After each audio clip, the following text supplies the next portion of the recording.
Vamos a comenzar con el primer módulo entonces. El título es Empleos no estándar y pensiones en América Latina y el Caribe. En esta sesión se discutirán nuevas formas de trabajo derivadas del cambio tecnológico mundial y cómo éstas impactan en los diseños de pensiones, incluyendo discusiones sobre la economía del comportamiento y el uso de experimentos piloto en este contexto. El módulo estará moderado por Alexandre Scioli Fernández. Lo invitamos a Alexandre para que se vaya acercando.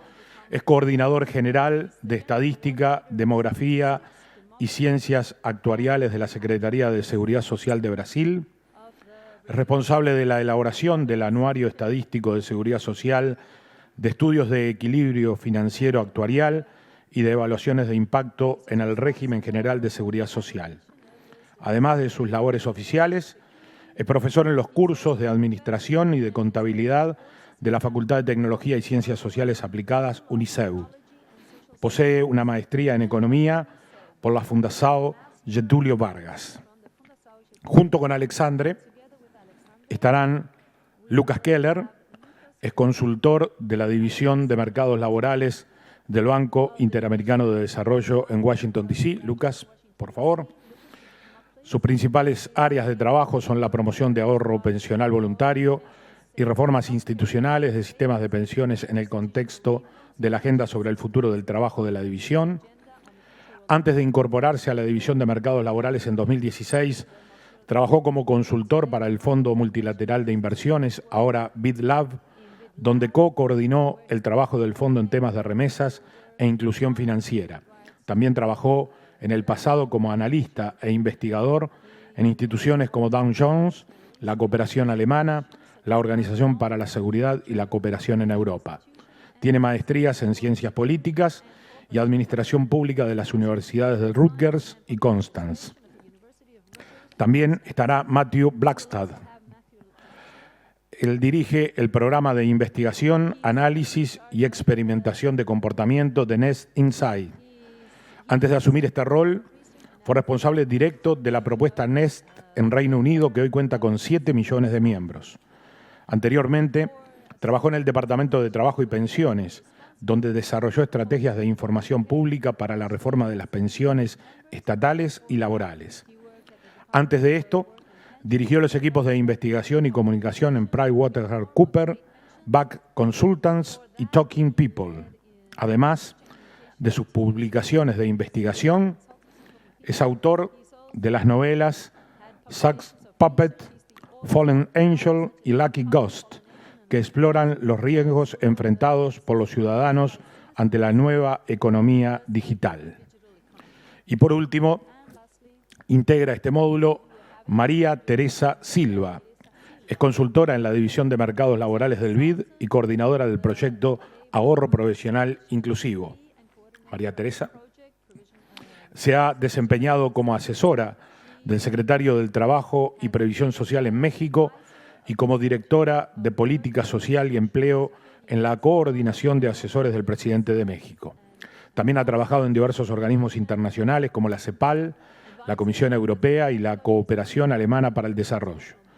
Es licenciada en Economía por la Universidad de las Américas, Puebla, y tiene una maestría en Políticas Públicas por la Universidad de Oxford en el Reino Unido. Los dejo con este primer módulo. Alexandre, por favor. Buenos días a todos. Primeramente me gustaría agradecer a BID y a IOS por la invitación para ser moderador de esta ronda de presentaciones sobre un tema tan importante como las nuevas formas de trabajo derivadas de la revolución tecnológica y el impacto en los sistemas de pensiones con necesidades de mantener los ahorros.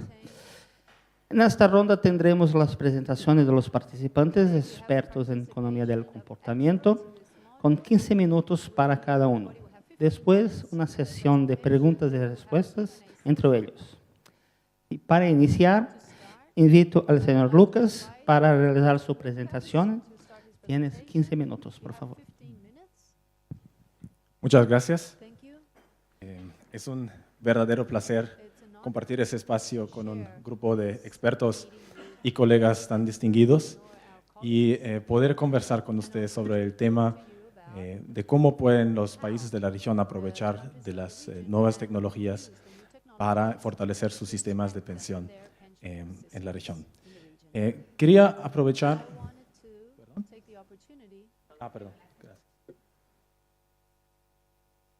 Quería aprovechar de esta presentación, antes que nada, para dar un paso atrás y proveer un panorama a 10.000 pies de los principales interrogantes acerca del tema del futuro trabajo, como los vemos desde la División de Mercados Laborales del BID, y también dar una breve introducción a los retos y oportunidades que presentan las tecnologías de intermediación para los mercados laborales y los regímenes de seguridad social en la región. Esto a fin de sentar las bases para las presentaciones de Matthew y María Teresa, que van a entrar en mucho más detalle sobre algunos aspectos en estos temas.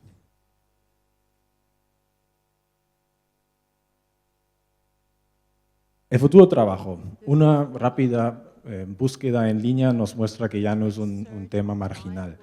Muchas organizaciones internacionales y también privadas han desarrollado programas de investigación a fin de dar respuestas a los gobiernos y otros actores de cómo aprovechar de las oportunidades y al mismo tiempo mitigar los riesgos que se plantean acerca de este tema. Entonces, si bien el BID no es el único ni el primer actor que ve este tema, sí creemos que somos el único que ha dado una mirada profunda en la región. ¿Cuáles son entonces las grandes tendencias que definirán lo que va a ser el futuro trabajo? El futuro de trabajo va a estar marcado por dos grandes tendencias. Por un lado, el envejecimiento poblacional y por otro, lo que llamamos el tsunami tecnológico. En teoría, ambas tendencias tienen una naturaleza positiva, nos permitirán vivir más años, reemplazar los trabajos más repetitivos y aumentar nuestra calidad de vida, por ejemplo. En ese sentido, proveen una gran oportunidad para la región. Pero como bien sabemos, también presentan una serie de retos económicos y sociales que tenemos que afrontar, pero vemos esas dos grandes tendencias en un poco más de detalle. Todos los que estamos aquí presentes sabemos que América Latina y el Caribe enfrenta el reto del envejecimiento poblacional. Esto no es noticia, mucho menos para ustedes. Pero lo que sí tal vez no es tan conocido es la velocidad con la que se está desarrollando este proceso. Esta gráfica muestra el tiempo en años que toma el aumento de la población mayor a 65 años de 10 a 20 a 30% en diferentes regiones del mundo. En ese sentido, provee una ilustración comparativa de las velocidades de envejecimiento entre estas regiones. Podemos ver que el tiempo que tomó para la población mayor a 65 años a duplicarse de 10 a 20%, tomó en Europa y Norteamérica, por ejemplo, 60 años.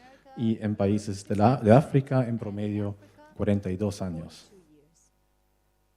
Ahora, en cambio, en los países de América Latina y Caribe, esa duplicación del porcentaje de la población mayor a 65 años se producirá en solamente 28 años, mucho menos que en cualquier otra región del mundo. Entonces, ahí vemos qué tan urgente es encontrar y formular políticas públicas para abordar ese problema. Otro hecho no discutido con tanta frecuencia es que la región no solamente verá un aumento del porcentaje de la población mayor a 65 años, sino también va a aumentar el número de aquellos que llegan a vivir a la cuarta edad, lo cual requerirá mayores cuidados. Combinado con la reducción de la tasa de natividad, que reducirá significativamente el tamaño de las familias, parecen indispensables una serie de acciones. Proveer oportunidades para las personas para que puedan aumentar sus vidas efectivas de trabajo, mejorar la cobertura sostenibilidad y adecuación de los sistemas pensionales de la región, e invertir en mano de obra y tecnologías de cuidado de adultos mayores. La segunda gran tendencia que impactará fuertemente en lo que será el futuro de trabajo es la tecnología o el cambio tecnológico. Ahora, una pregunta que surge a menudo cuando discutimos los impactos de la tecnología en el mercado laboral es qué tan diferente van a ser los impactos de la revolución tecnológica actual comparado con los que vimos a finales del siglo XIX o a principios del siglo XX. Si bien no hay una respuesta equívoca a si las magnitudes de esta revolución tecnológica van a ser más fuertes, lo que sí parece diferenciar la cuarta revolución industrial, como la llamamos, de anteriores, es la velocidad con la que las innovaciones en esta ola llegan a impactar nuestras vidas. ¿Cómo podemos ver esto? Este gráfico muestra la velocidad en la adopción de diferentes tecnologías innovadoras en Estados Unidos en el siglo XX. Tomamos el ejemplo del teléfono convencional, el primero en la lista. Tardó 56 años para el teléfono convencional para llegar a la mitad de los hogares en Estados Unidos, mientras se han necesitado desde la primera comercialización de los teléfonos inteligentes, solamente 2 décadas para que más de la mitad de la población mundial tenga uno de estos aparatos en su poder. Es por eso que lo podemos llamar un verdadero tsunami tecnológico. Lo que en el pasado tardó 1 o 2 generaciones, ahora se vuelve realidad en muy pocos años. Para entender los impactos que estas tecnologías van a tener en los mercados laborales y los sistemas de seguridad social, es preciso recordar que no todas esas tecnologías son iguales. Algunos tienen impactos más inmediatos, mientras en otros los impactos van a ser más potenciales y de largo plazo.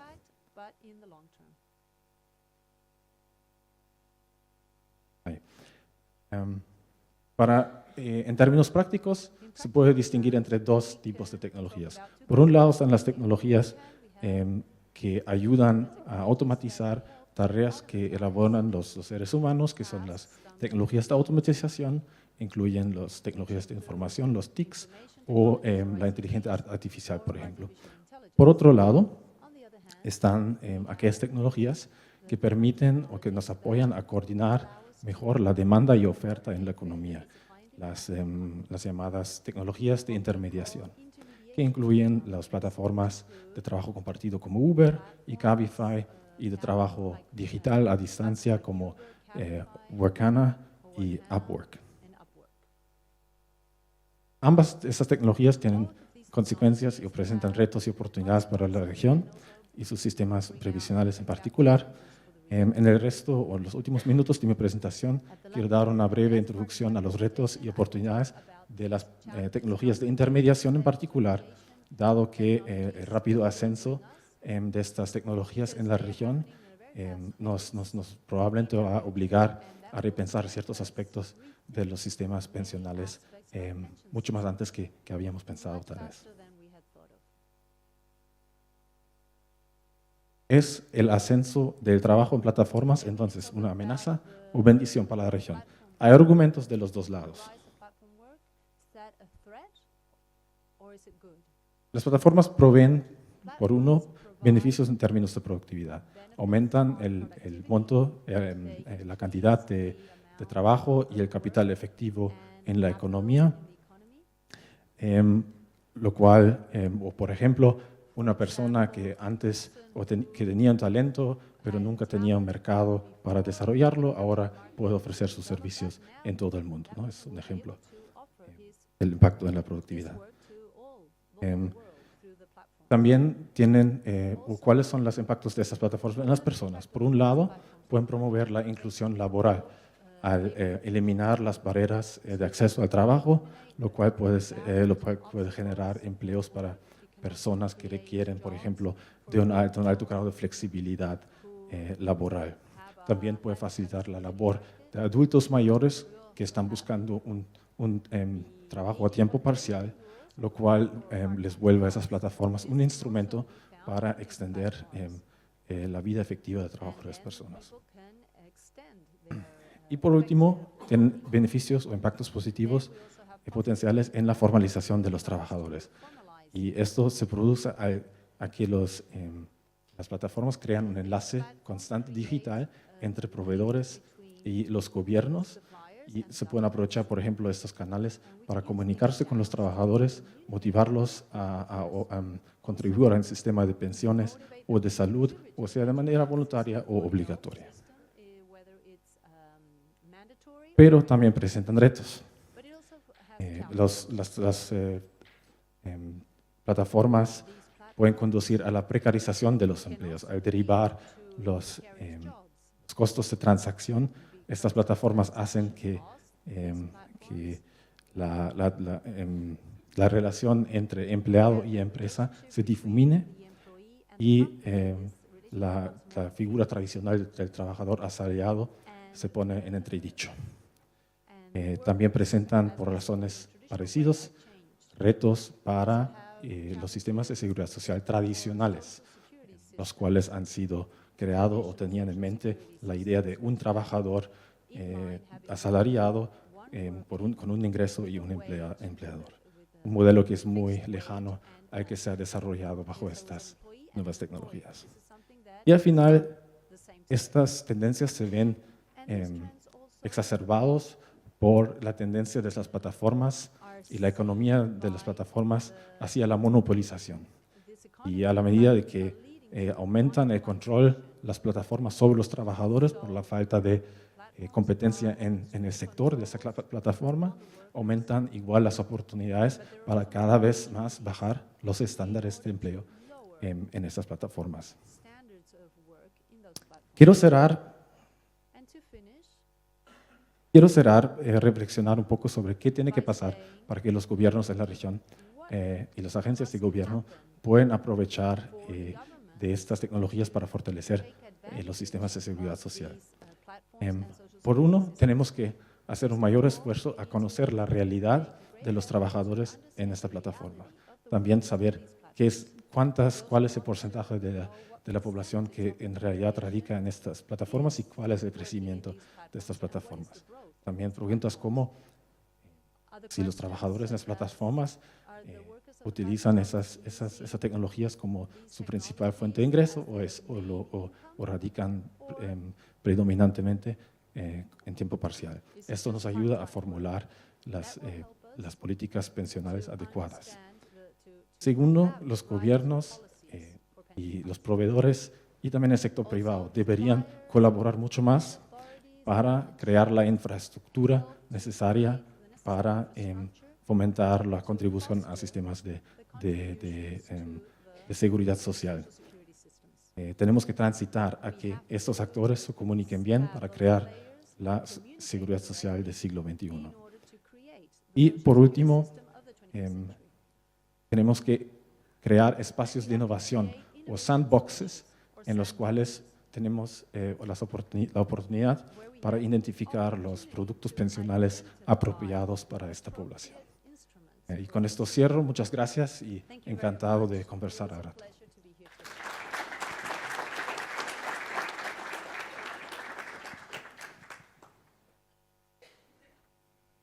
Hopefully you can hear me. I don't know why I get the fancy lapel mic when nobody else does, but good morning. My name is Matthew Blackstad. I'm from an institution called NEST, the National Employment Savings Trust in the UK.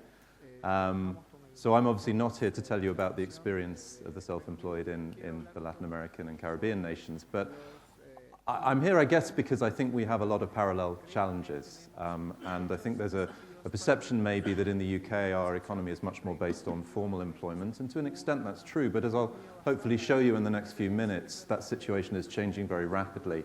And a lot of the changes that Lucas has just described, I think we're particularly feeling very fast in the UK.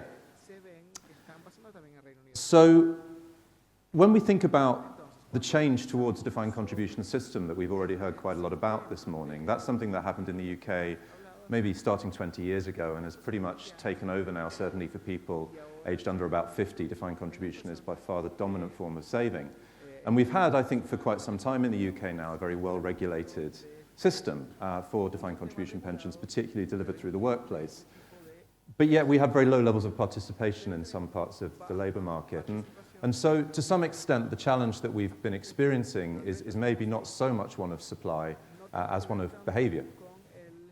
It's not completely true, but certainly that's been been identified recently as the bigger part of the policy challenge in terms of trying to get that kind of universality of coverage that we think is going to be important to have even and well-distributed outcomes in retirement. And so for formal employees, some years ago now, the UK legislated to introduce some of the ideas of behavioural economists like Richard Thaler and Shlomo Benartzi and use automatic enrolment to get people into workplace pensions. And that's been a big success. Thanks to the introduction of automatic enrolment, we now have 10 million people, and that's almost a third of the labour market in the UK, who are now saving through a defined contribution scheme who weren't saving before the introduction of that policy. And Nest is a big part of that. We're the scheme that the government introduced to be available to all employers to use as part of those reforms, and we now have 7 million of those 10 million individuals who have at least some of their assets with us. However, those are almost all employees. In Nest, we have, as I say, over 7 million people who joined us because their employer automatically enrolled them, and we have about 7,000 people who joined us as self-employed. And that's one really good example of the incredible disparity of experience that we're starting to see between people in formal employment and people in informal employment. And just to give a sense of why that really matters, even in the UK, in our supposedly very sort of formal employment market, is that we've been seeing very big change recently. So in 2012, where's the laser on this? There it is. Sorry, in 2008, which was the year when the automatic enrolment reforms were introduced in the UK, as many of you will be aware, some other things were happening in the economy at that time. It was the point of the global market crash. And what you can see here, the blue bars here show the year-on-year change in employment in terms of the number of employees within the sector, and the yellow shows the change year-on-year in self-employed jobs. And so what you can see is that from the financial crisis, we did see a decline, which is the line, we did see a decline quite rapidly in total employment, but during that time there was actually a rise in self-employment. And as the economy stabilized, and we can see that the line rise as the labour market has started to grow again, we've seen a sort of just a sort of static level at which that new self-employed element in the economy has risen, and that's been a really quite rapid change for us. And in a way, because that happened at the same time, that 2008 crisis happened at the same time that the reform program was put in, we weren't really prepared for that as being part of the way in which pension outcomes would be distributed in the workforce. And the self-employed population, as I think is true in many of the Latin nations, looks very different in terms of its experience of the labour market. So we see here, for instance, the distribution of self-employed employed and self-employed income, the blue line being employees and the yellow line being self-employed. And you can see how much incomes are shifted towards the lower end of the spectrum for the self-employed. And equally, when we look at the experience of saving, which is the figures over on the right-hand side of the slide, what we now have is a self-employed population of about 5 million, so a very large proportion of our it's about a seventh of our working population. Only about 55 of those have any assets in pensions. Now, that might seem relatively high, but a lot of those assets are historic, and this is because a lot of people have moved out of the formal employment market in later life and into self-employment. And so you can see that if you look at people's behaviour today, less than 20% of them are actively saving into some form of retirement product. And again, who they are is very unevenly distributed. It tends to be the older, more affluent people who are making those savings. Looking at it a slightly different way, this chart here shows the age decile experience. So we can see if we look at the orange line here that for full-time employees there's a relatively steady growth in earnings. This is an earnings way of looking at the problem. compared to full-time self-employed people who are the purple line here. So you can see the growth does happen for people who have a sort of steady experience of self-employment, and yet it takes a lot longer for them to grow their earnings sufficiently at that vital point during your life path in younger years where you really want to be trying to build up some assets for retirement. Whereas for part-time people, you see it's actually quite a similar experience of lower earnings growth across the life path for both, with the exception of part-time self-employed people in older age deciles, which is basically more affluent people who are doing a little bit of freelance work in later life. And so again, we see these very uneven distributions. And interestingly, the fact on the right there says that many self-employed people fall within the top quartile for wealth. So this is looking at it more from the wealth perspective. You do have some self-employed people who really are at the upper end of the wealth distribution. But again, that's incredibly unevenly distributed by age. And what we see is that particularly for the younger population in their 20s and 30s, who are part of this new rise in not only self-employment, but also many different forms of precarious work, their outcomes are looking quite bleak, their incomes are low, and their levels of savings are really quite low. So in the face of that challenge, there's just a basic economic set of facts about the labour market that make it really quite hard to see how we could encourage that kind of voluntary savings in the population as compared to workers. But as I mentioned, the problem in a way is very much one of behaviour, because this lower level of saving for retirement among self-employed people applies right across the board for the more affluent and the less affluent self-employed people. And equally, we have a lot of people now who are in formal employment who might be lower earners, but thanks to the automatic enrolment system, they are starting to build some retirement assets. And so one of the things that we've been doing in the Insight unit at Nest, and we've been working very closely here with the Department for Work and Pensions, which is the responsible government department in the UK, is just trying to understand a little bit more of the behavioural and the psychological dimension that might make a big difference between the sorts of behaviours that we see between these two groups. And there's a couple of things that come out very strongly. One of them, which is very rational, is that if you're self-employed and you have more uncertain streams of income, you place a much higher premium on the liquidity of your assets. So you're much less likely to place your assets into a pension system, which in the UK remains fully illiquid until age 55. You want to hold on to your money. And as another part of that, and this is a very cultural phenomenon in Britain, the sort of asset that you're more likely to favour is probably not a financial product, it's probably property.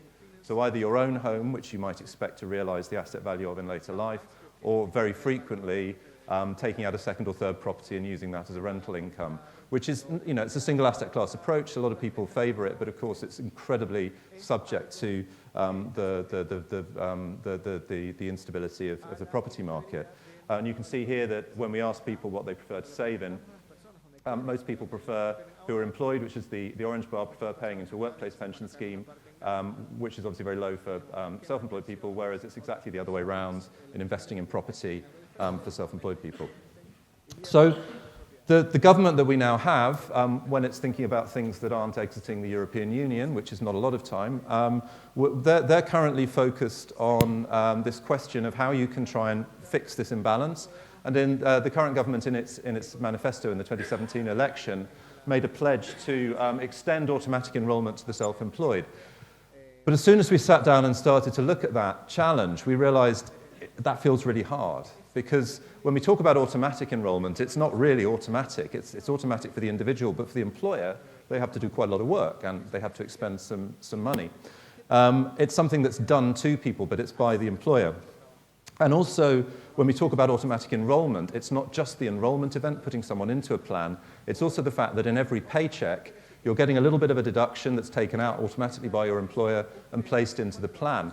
And without that employer to act as the agent who's enrolling the individual and making those regular streams of payments, it's difficult to see what the automatic enrolment would be for self-employed people. Who will do that automatic enrolment?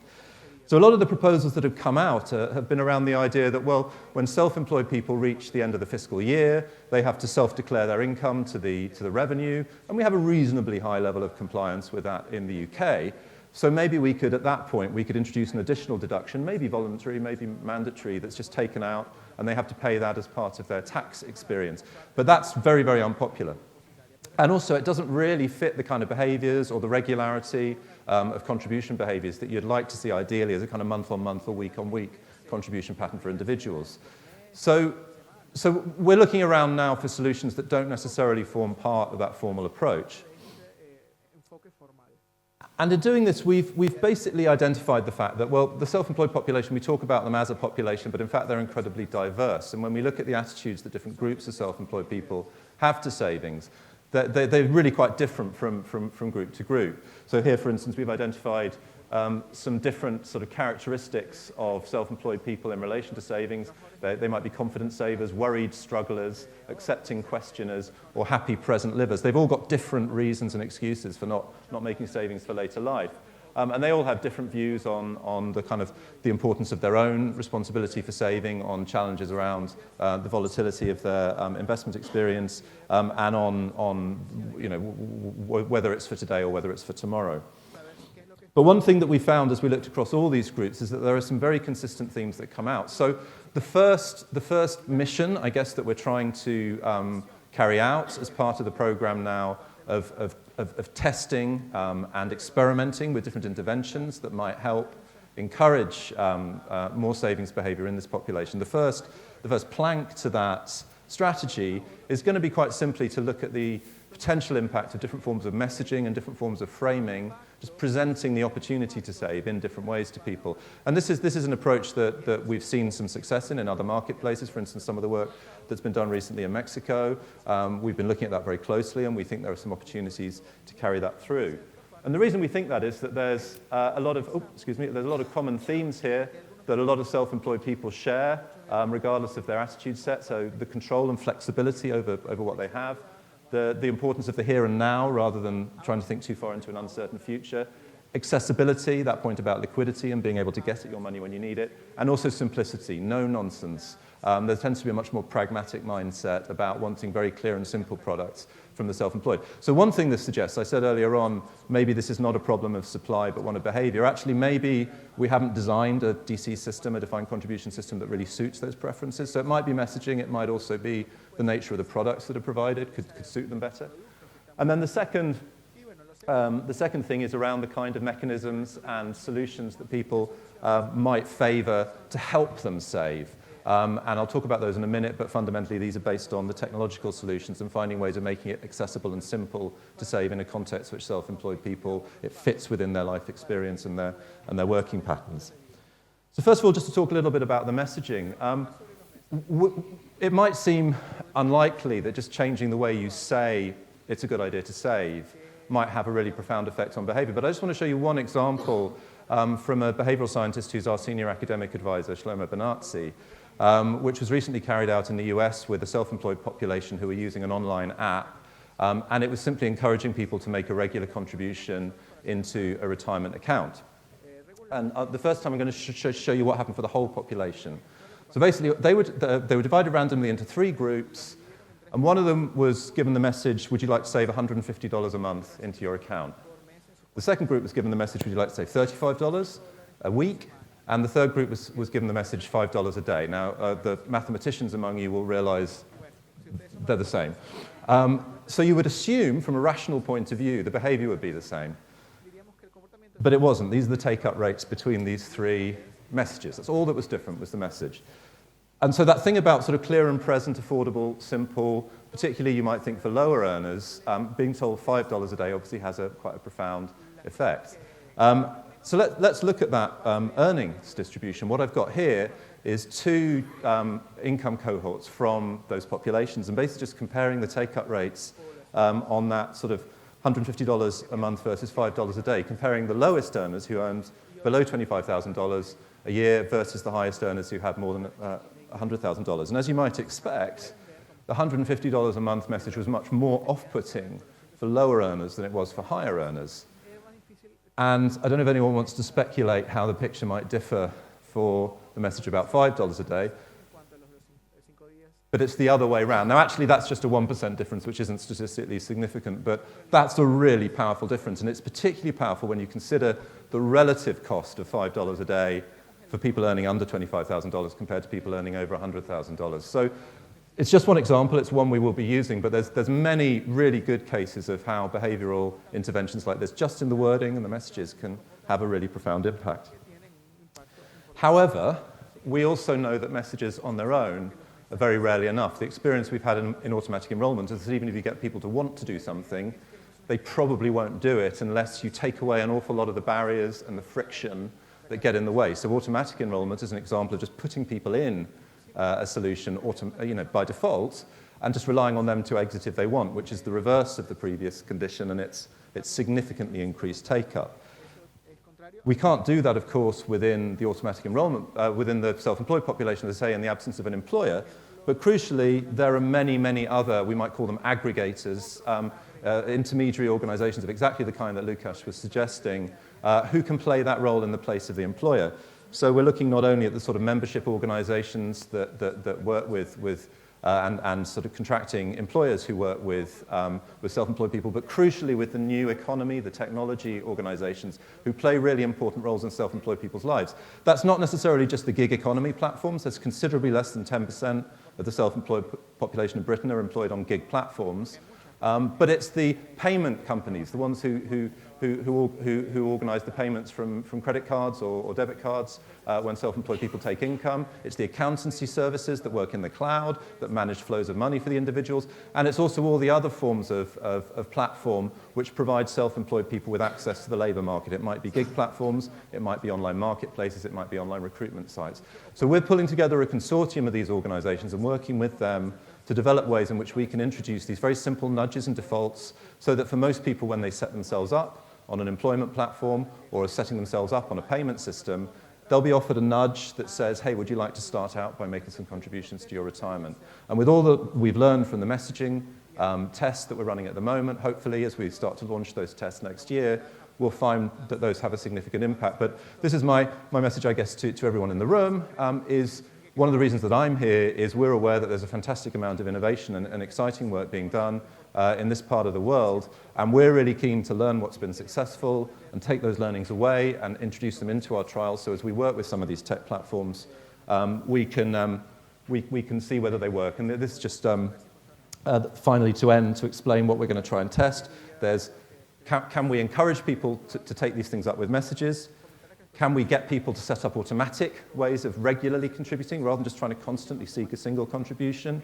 And does the nature of the product matter? Do we need more liquidity? Do we need more accessibility in these products to make them suit self-employed people? And with that, what we hope to create at the end of a 2 to 3 year trial period is a set of basically packaged up solutions that can work for different parts of the self-employed economy. And hopefully once we've learned all that, I'll be able to come back here and tell you everything about what we've learned. But in the meanwhile, thank you very much for your time.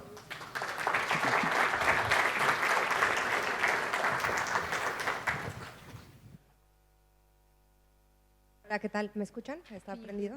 Listo. Bueno, encantada de estar aquí con ustedes para hablar de una de las iniciativas del Laboratorio de Ahorro para el Retiro. De hecho, el laboratorio justo lo presentamos con ustedes hace un año en la reunión de IOS Red Plaque en Panamá, donde tuve el gusto de conocer a muchos de ustedes. Entonces, me da mucho gusto venir a hablar de esta iniciativa que estamos haciendo con Gig Economy. Entonces, bueno, Matthew nos hablaba que él no tenía mucho de contexto de un poco de la región, y aquí un snapshot.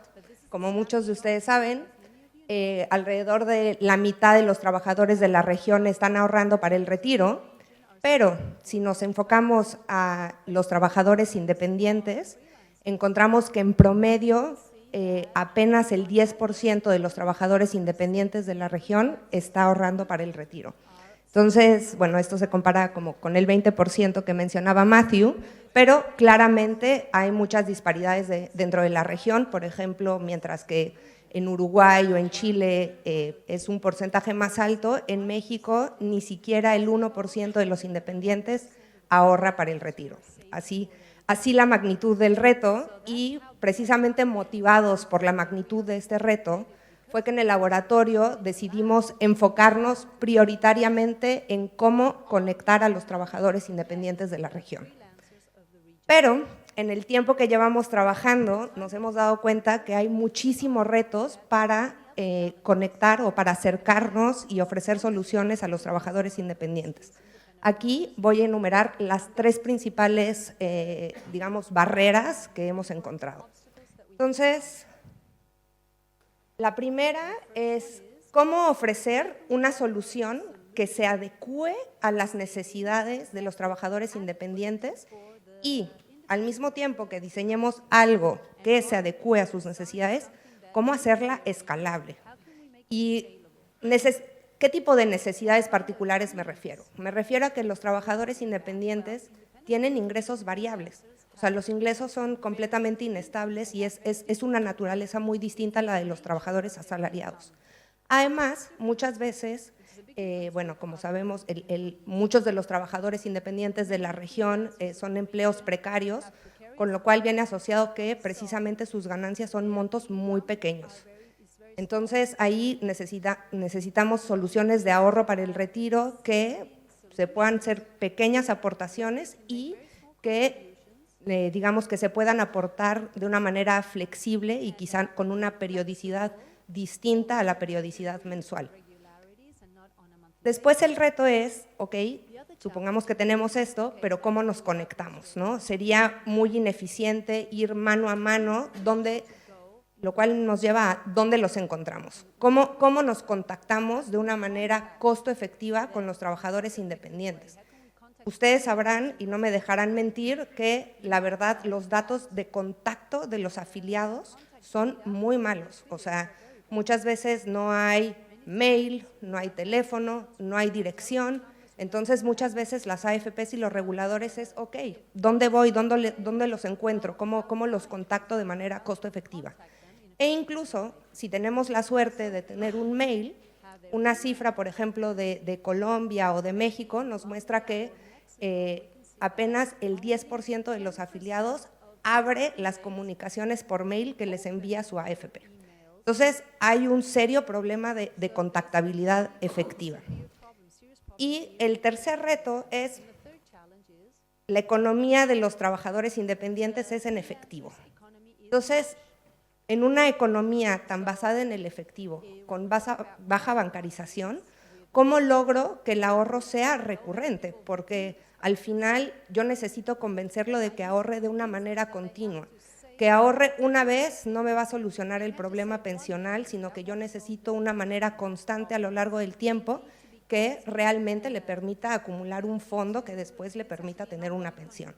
Entonces, enfrentamos grandes retos y por eso fue que en el laboratorio vimos que las plataformas pueden ser una gran oportunidad para conectarnos con este segmento de trabajadores desconectados.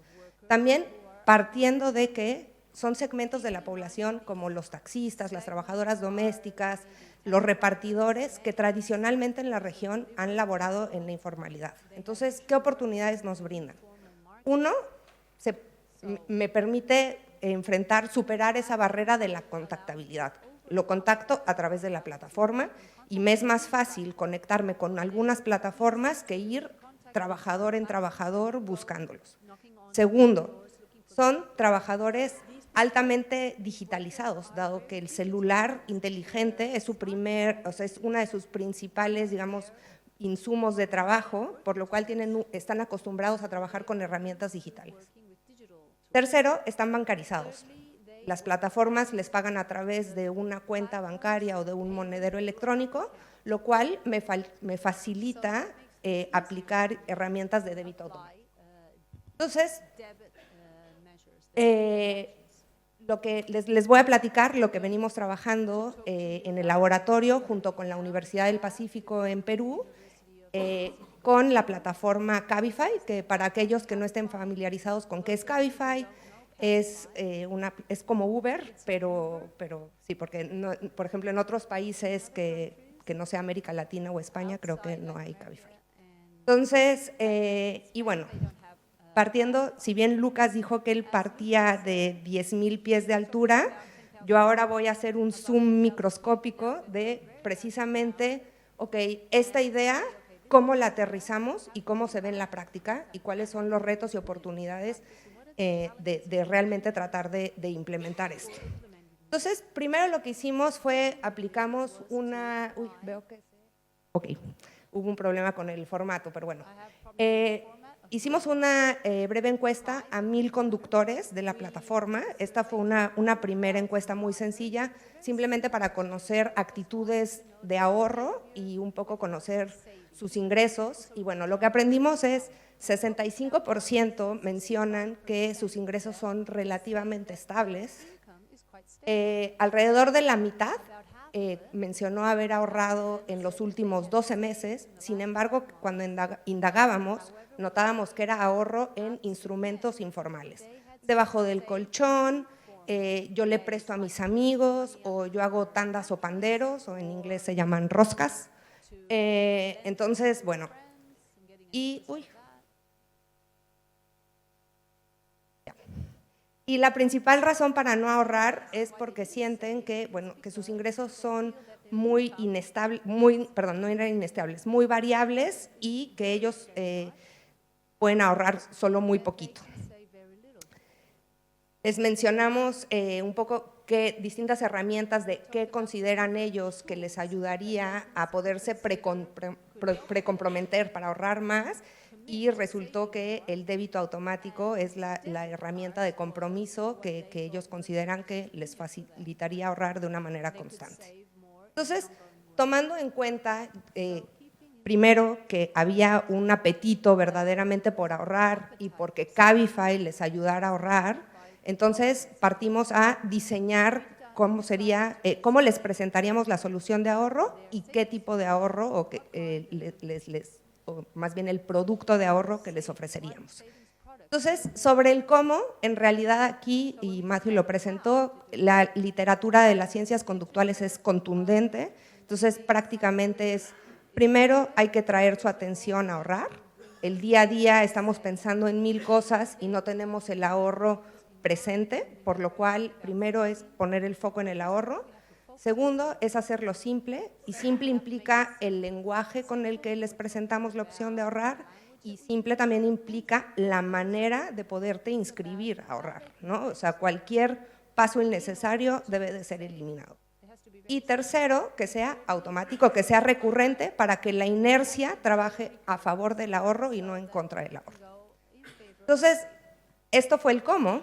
Y sobre el qué producto, aquí desafortunadamente el sistema peruano de pensiones es bastante restrictivo para esta población, dado que la aportación mínima que te permite es 10% de un salario mínimo mensual, y no lo puedes ir abonando por partes, o sea, es en una exhibición. Entonces, prácticamente esto no nos ofrecía la flexibilidad que necesitábamos, por lo cual optamos por un ahorro bancario que, si bien no tiene los mismos beneficios del ahorro pensional, por lo menos permitía tener esta flexibilidad. Entonces, lo que sí decidimos probar fue qué tanto esta variabilidad del ingreso de los independientes juega un rol en su decisión de ahorrar activamente. Entonces, diseñamos dos tipos de esquemas de ahorro. A uno le llamamos el tradicional, que el tradicional es prácticamente el débito automático que todos conocen, 2% de su ingreso semanal, pum, todas las semanas se va descontando. Y otro que le llamamos FlexiSmart. Y este prácticamente es un débito que solo se activa cuando el conductor tiene un ingreso semanal superior a su promedio histórico.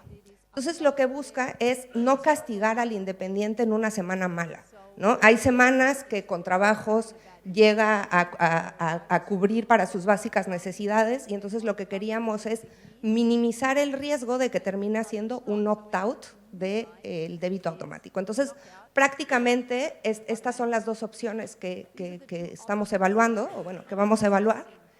Y ahora sí, ¿cuál es el mecanismo? Entonces, paso 1, le llega a su plataforma un pop-up, un mensaje, en el que le dice Cabify te está invitando a ahorrar porque le importa tu futuro, etcétera. Haz clic aquí, haces clic y te lleva a este video.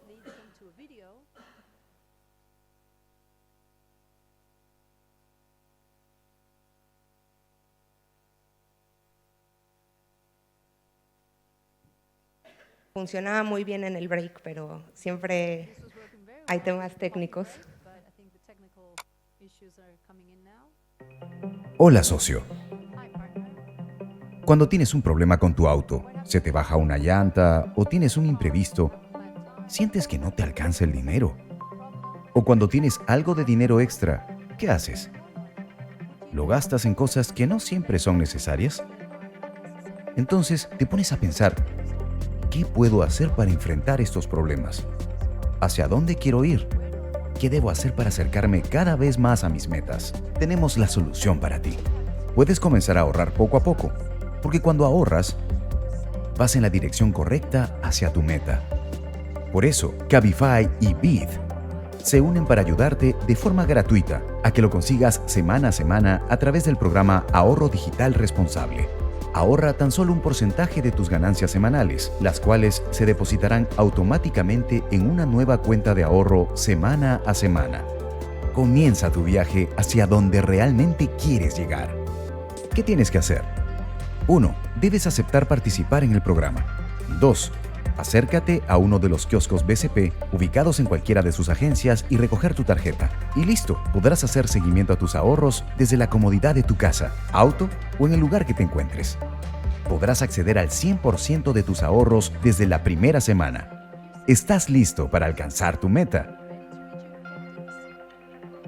Bueno, y después de que ven ese video, ya prácticamente les dicen, ok, ¿quieres participar en este producto de ahorro? Regístrate aquí, dejas ahí tus datos básicos, nosotros les aperturamos la cuenta en el BCP y Cabify les empieza a depositar, les vamos mandando mensajitos de vas muy bien, sigue ahorrando, etcétera. Y bueno, recoges tu sucursal en la tarjeta del banco. Entonces, como pueden ver, esto implica una coordinación importante de distintos actores, banco, Cabify, conductores, sucursales. Entonces, lo que quisimos fue hacer un prepiloto para ver que la tubería fluía el agua y todo funcionaba bien, ¿no? Entonces, en este prepiloto lo hicimos prácticamente idéntico a lo que les comenté, con la diferencia de que les ofrecíamos el opt-in de manera presencial en el proceso de onboarding, o sea, cuando van a registrarse a la plataforma y ya después todo el proceso seguía igual. Entonces, este es el prepiloto que hicimos y lo que están viendo es el take-up, o sea, la aceptación del producto de manera diaria. Entonces, destaco dos cosas de esta gráfica. La primera es, pueden ver una ligera tendencia a la alza en la aceptación del producto, o sea, en el incremento del take-up, y esto se debe a que como era de manera presencial, hubo un proceso de curva de aprendizaje del proceso de Cabify, o sea, del personal de Cabify a la hora de ofrecer el producto. Y la otra es que hacia el final del mes llegamos a un take-up de alrededor de 28%, lo cual es relativamente alto para intervenciones con población de trabajadores independientes. Entonces, sin embargo, también aprendimos que Houston, we have a problem. Y la tubería que habíamos construido, pues resultaba que goteaba por distintos lados, o sea, para empezar, ¿un minuto? Ok, había muchas cosas que ajustar en cuanto a la apertura de cuentas, porque no había proceso de apertura de cuentas masivo del BCP, entonces se tenía que hacer manual y esto demoró como 3 meses. Luego con las sucursales la comunicación no era muy buena, entonces los conductores iban y les decían que no estaba aprobada su tarjeta. Entonces prácticamente hemos estado arreglando la logística porque la idea es que ya en junio arrancamos a escala por la vía digital con el universo de conductores de Cabify, que eso es lo que viene y eso ya una vez que arranquemos a escala podremos hacer la evaluación de impacto que tenemos pendiente para, uno, realmente entender el potencial de ofrecer el producto de manera digital y dos, entender cuál es el resultado de estos 2 esquemas de ahorro que les presenté.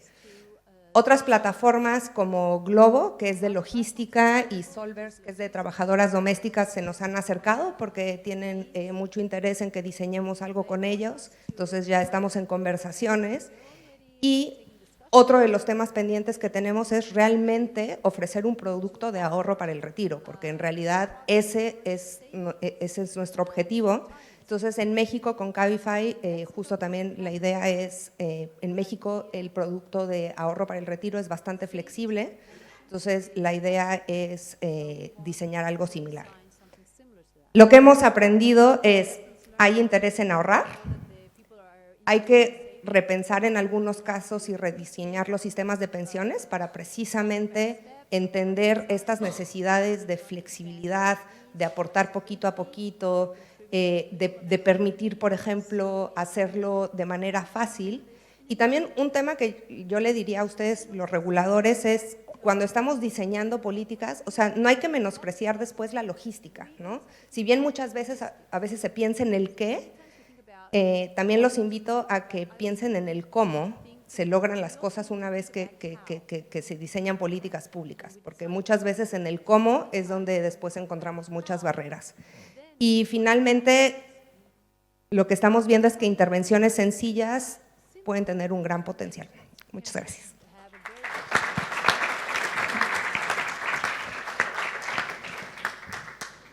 Muchas gracias. Ahora vamos a la sesión de preguntas entre los participantes. ¿Alguien tiene alguna pregunta a hacer?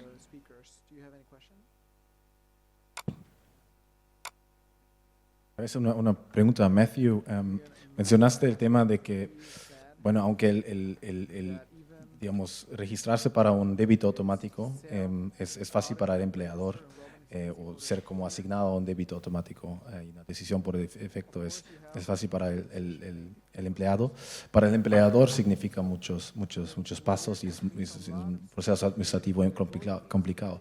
Tal vez nos puedes contar un poco de los incentivos que se provee para los empleadores en el Reino Unido para hacerles más fácil, darles algunos incentivos para asumir este rol y este trabajo que es administrar una decisión por defecto. Well, it's an interesting question because I'm listening to my own translation. It's an interesting question because in one sense, there isn't really an incentive on them. Wow. I haven't been used to answering questions with such an exciting background track. In one sense, the incentives are you're not going to get fined by the regulator if you don't do it, because this is something that's been mandated for employers. So again, we talk about this as being a kind of soft incentive because the employee can make a choice about whether they stay in the plan after they've been automatically enrolled into it, but the employer has no choice. It's part of the law now that they have to enroll each qualifying worker and they have to make at least a minimum mandatory contribution into those accounts. But we've certainly worked quite hard to make it as easy as possible for employers. And one of the learnings that we've had from introducing automatic enrolment into the UK is that when you do pensions on that scale and when the employer becomes the delivery agent for the pension, it's not so much a challenge of pensions and investments as for payroll. So it's been the technology integration, it's been working very closely with the agents who manage payroll systems for employers, and particularly as we moved into introducing this to small employers, we were in a position in last year when we were finishing rolling this out to small employers, when on a busy day we would have 2,000 new employers signing up with Nest and enrolling their workers every day. And that's an experience that the industry has never had in the world before. So in order to make that work, we needed this not to depend on each individual employer going through the same set of challenges individually, but rather working with the intermediaries so that the large payroll providers could do this for tens of thousands of clients simultaneously. So it was a multiple part. There was the kind of compulsion of the law, but then at the same time we worked as much as possible to ease the process for them. Thank you. Obrigado, gracias. ¿Más alguna pregunta? ¿Sí? Yo gustaría de saber sobre el uso de la plataforma Cabify. ¿Sí? Pero que entendí, hay un acuerdo para hacer ahorros directamente en Cabify. ¿Sí? Pero que en Brasil, por ejemplo, Uber es muy mayor. ¿Si hay alguna tentativa con Uber para hacer ahorros?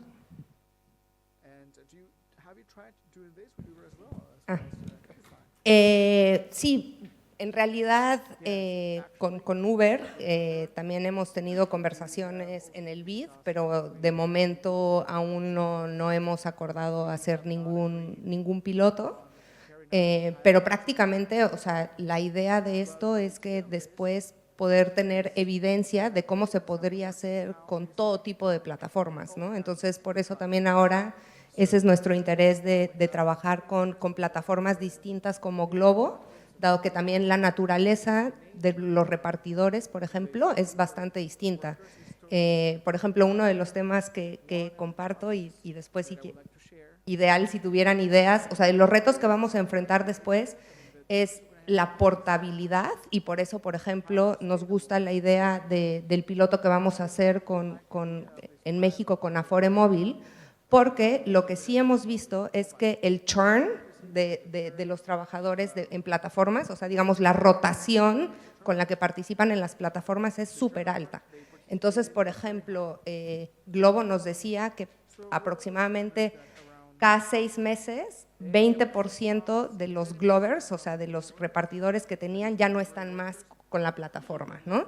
Entonces, como con este nivel de rotación, debe de ser un producto de ahorro que, independientemente que tú cambies de plataforma, tu cuenta sea tu cuenta única, como tu cuenta de tu AFP, ¿no? Y ahí es cuando el que sea una cuenta bancaria ya no te lo soluciona. Pero entonces un poco lo que estamos trabajando es precisamente en encontrar estas soluciones que realmente sean exportables a la gran gama de los trabajadores de la gig economy.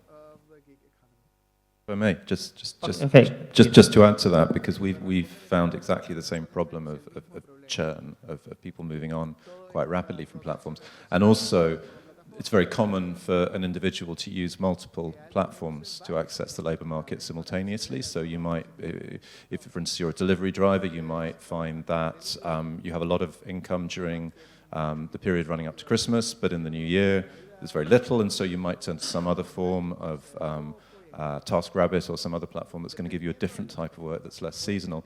And there's another challenge, I think, as well for those platforms, which certainly in the UK and I think in many other legislations, Uber and other providers are very eager not to take on responsibilities that might be construed as representing part of an employment relationship because they're looking to categorize these workers as independent contractors.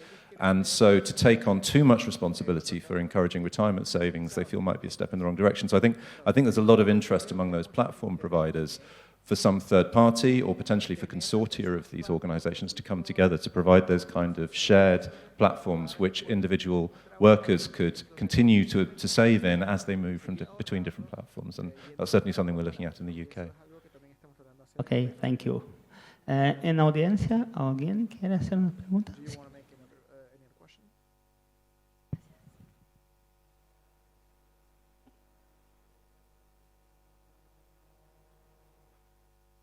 Buenos días. Quería hacer una pregunta para María Teresa, en particular el funcionamiento de las plataformas. La duda que a mí me queda es cómo esto es en forma operativa, porque por lo que escuché entendí que detrás de esto hay un banco. ¿Sí? Es como si fuera que hay un banco que es el que recepciona los fondos, está el BID que ha coordinado y organizado, digamos, los contratos, ¿sí? Que se distribuyen a través de estas plataformas. Es como que las plataformas están sirviendo para presentar y distribuir el producto en el público, ¿no? Objetivo. Entonces, y siempre habiendo un banco. ¿Cómo se hacen, por ejemplo, los controles de que no se creen personas falsas? O sea, toda la parte de due diligence del cliente, el propio banco que está recibiendo también los fondos de todas estas personas en forma esporádica, y cómo se maneja toda esta situación. Sí, de hecho, bueno, dos cosas. Uno es,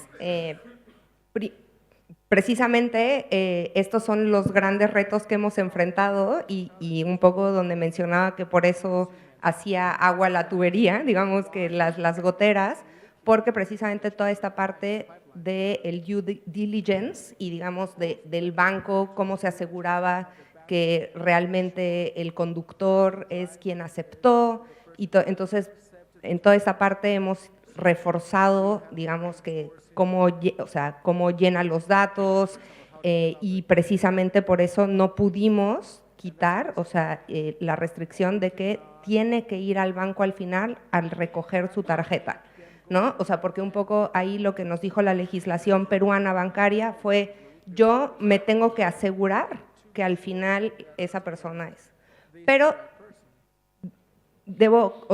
para nosotros esa parte de patearlo hasta el final nos encantó, porque fue como, ok, le pongo el costo de transacción cuando ya está ahorrando y solo para ir a recoger la tarjeta si es que quiere sacar el dinero, y yo dejo que el mecanismo de ahorro funcione y no lo pongo al principio donde se convertiría en una barrera para ahorrar. Ahora, sin embargo, la legislación, eso ya es una cosa muy de cada país, porque por ejemplo en México yo sé que esto lo puedes hacer en línea 100%, y no tendrías que en ningún momento irte a presentar. Obviamente ahí hay esquemas como el de Afore Móvil, que no sé si la conocen, pero bueno, después si no les puedo platicar, pero prácticamente lo que tú haces a través de una app, tú te autenticas de manera digital con datos biométricos y con tu identificación, y prácticamente está súper respaldado. Y además tiene la ventaja, porque tú decías, ¿es necesario que siempre haya un banco? No, no es necesario que siempre haya un banco, porque lo ideal es que vaya directamente a tu fondo de ahorro de pensiones, como sería en el caso de México.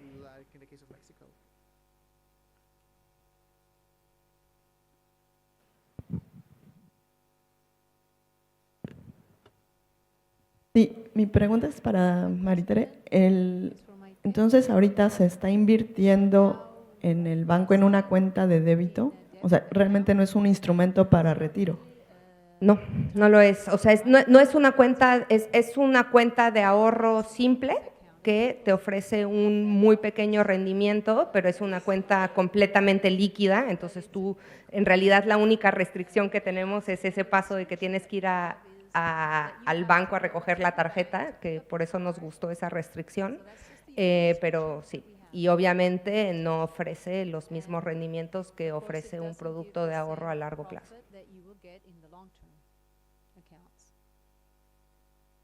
Yo creo que la única experiencia que yo conozco donde los fondos van directamente a una cuenta de ahorro para el retiro es en el caso de Estados Unidos con Lyft. Ellos tenían una colaboración con una fintech que proveía inscripciones y administraciones de planes de ahorro para retiro para trabajadores independientes. Les preguntábamos cómo está el take-up y el interés en estos planes por parte de los conductores de Lyft, y si había algo de interés. Les preguntamos si también tenían la idea de instalar un default, un pago recurrente en las cuentas, pero nos comentaron que esto automáticamente le califica al trabajador o a la empresa que facilita este débito automático directamente como un empleador fijo, lo cual para Lyft ha sido un problema muy grande. Entonces, ahí también hay que considerar estos temas legales en cada país, hay que considerar el vínculo de ahorro y los mecanismos que se implementan. And one other point is that I think I'm very interested in the fact that there's a liquid bank account as the place where the contributions immediately go in this example, because I spoke a lot in my talk about the value of liquidity to this population. And one of the things that we're considering is, might you be better able to encourage self-employed people to give up some of their earnings into a savings account if it's started by being paid into a fully liquid account, and only when that account reaches a certain balance does some of the contributions start flowing into an illiquid retirement account. And that deals with this challenge that if you have a limited amount of disposable income to commit to savings, and you have volatile income, the concern is that if you immediately get people to save into a retirement account, when they suffer from an income shock or some form of financial emergency, they can't access those monies, and then their financial well-being may be significantly harmed. So I actually think the idea that you maybe do start with a bank account, but then maybe there's an opportunity to automatically roll some contributions into a pension would be very powerful. Thanks very much for the, all of the great presentations, and particularly Maria Teresa emphasizing the how. And I think, so the question really is a little bit based actually on the Indian experience, which I think is similar to the Mexican, that if you've more or less sorted out the financial inclusion part so people have a bank account, and then the ID part so you can find them, that then the pension part becomes simpler, because if you have to spend a lot of money and time on getting a bank account or finding and identifying a person, then it becomes, you can do it, but it becomes too expensive as the model. And so I was just wondering, in terms of the messaging for pension supervisors, whether actually your big pension coverage message is you need to work with the people in your country doing financial inclusion and ID, which typically you would never think of. I used to do this job. I would never have thought of financial inclusion or ID. And now you realize actually you need to fix the sort of plumbing of that system first, and then after that you could sort of leverage all the great ideas. So whether people would agree that maybe sometimes you might need to wait for a year or two before starting, even though it sounds kind of boring to put the plumbing in, but that will give you much greater reach going forward. And then just a quick sort of extra thought on the accessibility. I sometimes like some of the examples, Malaysia and Singapore do this, where it's 30% you can always access, 70% is locked away. So it may sometimes be a little simpler than having to have one bank account, then is total access, and then feeds a pension account. So just interested in people's views about that sort of split contribution. Bueno, sobre la parte de bancarización, sí, creo que definitivamente, o sea, es un esfuerzo en conjunto, o sea, mirar la inclusión, o sea, porque al final ahorrar para el retiro es una parte de la inclusión financiera, ¿no? Entonces, precisamente creo que hay que diseñar estrategias en conjunto para ver cómo bancarizamos, sobre todo si queremos fomentar débitos automáticos. Sobre el tema de tener varias tarjetas, estoy de acuerdo. O sea, en realidad, cuando estábamos diseñando el proyecto de Cabify en Perú, en realidad un poco nos cuestionábamos qué tanto valía la pena abrir esta otra cuenta, porque en realidad lo que estamos haciendo es un mental accounting, ¿no? Es simplemente estamos dividiendo el dinero y decir, esta es mi bolsita de mi ahorro para otro tipo de cosas, pero en realidad es una división artificial, dado que el producto es idéntico prácticamente a una cuenta de cheques, ¿no? Pero bueno. Sobre los temas de la pregunta, los reguladores, no sé, porque creo que nadie de los que estamos en la mesa somos reguladores. Pero no sé si mis colegas quieran comentar algo.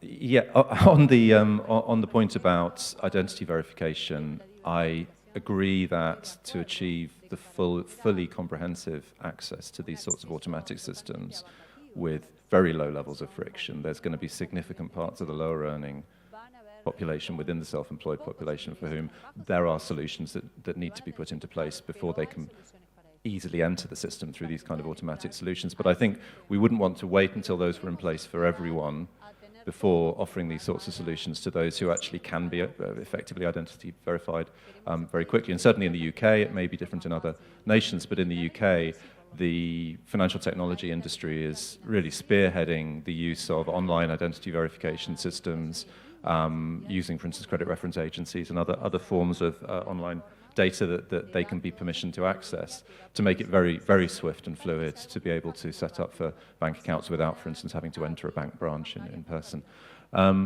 In terms of the regulation of pension products, we're not advocates at Nest for introducing liquidity into some element of the pension system. Part of the reason for that is that we don't think you need to. So you speak of the complexity of working with multiple products, but actually this is one area where financial technology is moving really, really fast. And I think the use of hybrid solutions where you already have well-regulated product categories that can be used to serve one of an individual's needs, for instance, to have a liquid account, and another set to meet another set of needs, for instance, in a liquid retirement account. It's the principle of if it ain't broke, don't fix it, and the ability now to automate the flows of monies in an optimized way between these different products is one of the things, again, the financial technology industry is really leading in. And I think, you know, we're much more keen at the moment to test ways of making money move effectively between these sorts of separate products than we are to try to completely roll back on decades of legislation and try and change the taxation position or the liquidity of existing products. Now, you know, there definitely are alternatives, and this may be just an answer for the UK, where I think it would be much harder to do that. But I think if we can prove that you can make multiple products work together effectively, that's a much easier solution for regulators. Solo me gustaría hacer un comentario. Yo creo que en América Latina, y nosotros somos un poco al revés, o sea, nosotros insistimos en que quizá tener un poco de liquidez en los productos de ahorro puede ser muy importante, y quizá esta es una cosa muy específica de América Latina, y por lo menos en el laboratorio nos parece importante, es una de las grandes barreras que tenemos es en América Latina hay una desconfianza generalizada al sistema financiero formal, ¿no? Y en particular algo, o sea, ¿por qué? Porque, bueno, tenemos historia de muchas crisis económicas, entonces digamos que por ahí queda esa desconfianza al sistema financiero formal, y permitir que la gente pueda acceder de vez en cuando a un poquito de sus fondos es algo que ayuda a generar confianza de que el dinero que está resguardado en las AFPs es tu dinero y, o sea, que sí, o sea, la idea es que lo dejes por un tiempo y que puedas acceder a él durante la fase de retiro, pero, o sea, es un poco, hay que trabajar mucho la parte de la confianza, sobre todo con este segmento de trabajadores más excluidos, porque cuando les preguntas es precisamente no, porque los bancos, las AFPs me roban mi dinero, luego se lo quedan y no me lo dan, y precisamente, por ejemplo, en Perú, ahora que es muy fácil acceder a los fondos, de hecho, la popularidad de las AFPs ha incrementado muchísimo, y un poco, o sea, porque, o sea, a ver, en Perú se fue al otro extremo de te abro la llave y te puedes llevar todo tu dinero, lo cual en realidad destruye el sistema de pensiones, pero tener pequeños, o sea, restringidas posibilidades para acceder un poco a tu fondo es algo que puede ayudar a fomentar la confianza en el sistema financiero. Sí. Well, just to respond to that, if I may. The challenge that we see is if you introduce too much liquidity into a pension product, then I mean my chief investment officer is going to be quite frustrated, because what he's managing for is 40-50 year time frame, and the illiquidity of a lot of the investment portfolio is a really important part of achieving good outcomes for our members. So I think one of the benefits of, at least maybe like the Singapore system, where you've got clearly apportioned percentages of the overall account that are managed for liquidity or illiquidity, it's predictable, and that means the investment strategies are clearer. I agree that having a very high degree of liquidity can make a pension system more popular. We see this in the 401k and IRA system in the United States, but they've got 40% leakage on that system, and that's not optimal from the point of view of either the cost of administration or from an investment strategy point of view. So that's one of the reasons we're just very keen to try and keep these different products serving the specific objectives for which they were designed. Quisiera hacer un comentario, gracias.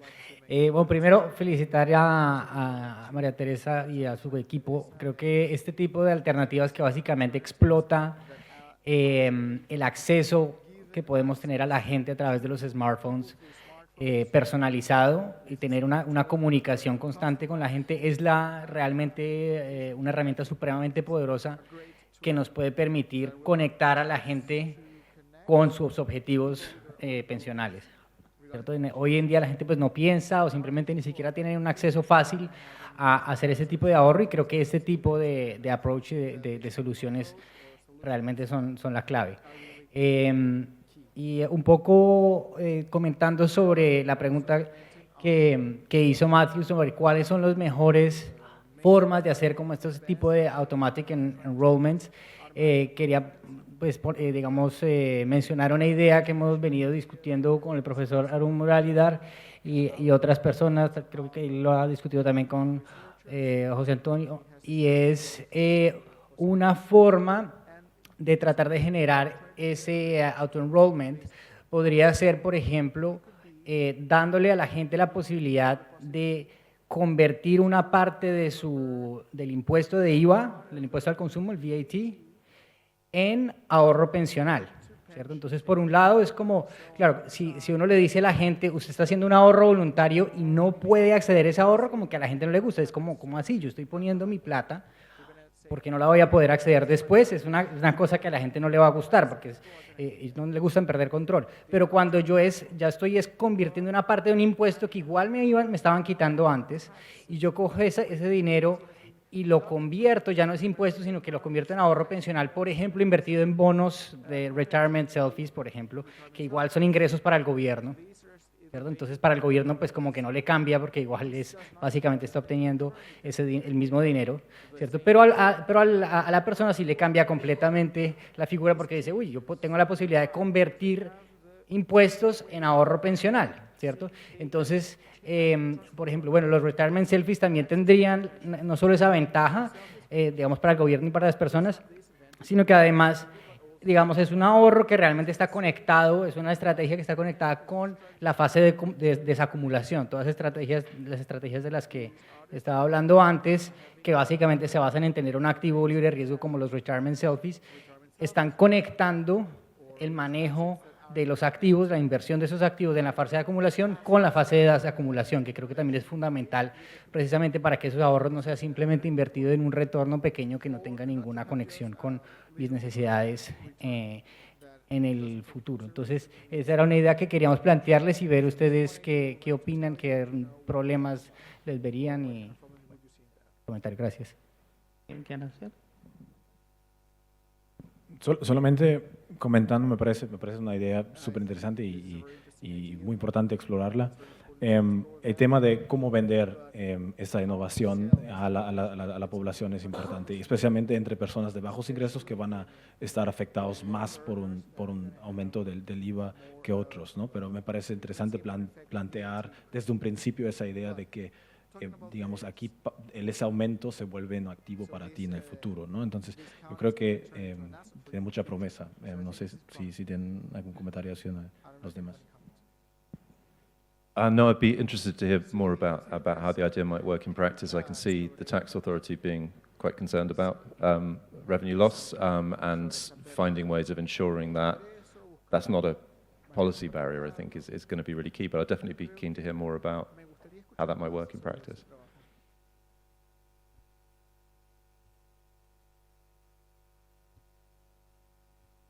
¿Hay tiempo para un otro? No, ok, entonces está encerrado. Sí, muchas gracias a los participantes y a la audiencia. Fue muy rico. Muchas gracias.